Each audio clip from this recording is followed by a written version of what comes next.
I've been moving toward this place since the early 70s probably. About 1975 I went out west for the first time, and I grew up in the Midwest, and the western landscape knocked me out from the very beginning.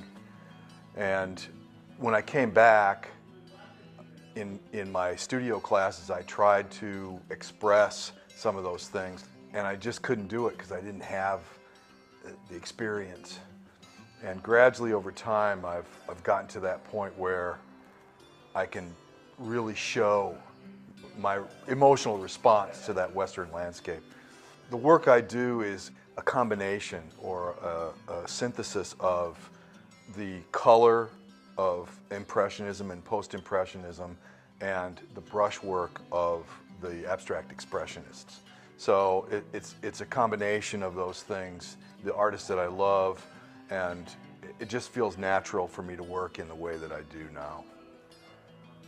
Cecily said that we paint the places we're in love with, and the Montana landscape, the western landscape is something that draws me emotionally, and it shows, it comes out in the work.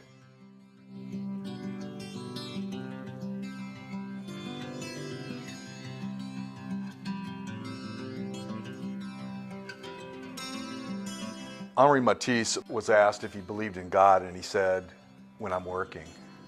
So when I go out in the landscape, when I'm out there hiking, it's just me, or it's me and somebody I care about. We're out hiking, and I always take a camera with me because I can't pause long enough to stand in the landscape and do the drawing, do the painting. So my method is I take the photos, I sometimes do really brief sketches, and then I come back to the studio and start to put those things down. And I have to go back because that landscape emotionally charges me to the point where I can come back into the studio, and then it comes out, it comes back, it flows out. The method that I usually use is I come in, I try and block in the color as best I can, and then when I allow the paint to dry a little bit, I can come back and go in and rework the colors, add some complexity of color. But very often, it's the first emotion that comes out is usually the best. You know, I'm not trying to show the landscape that I was in. I'm trying to help the viewer feel how the landscape was that I was in.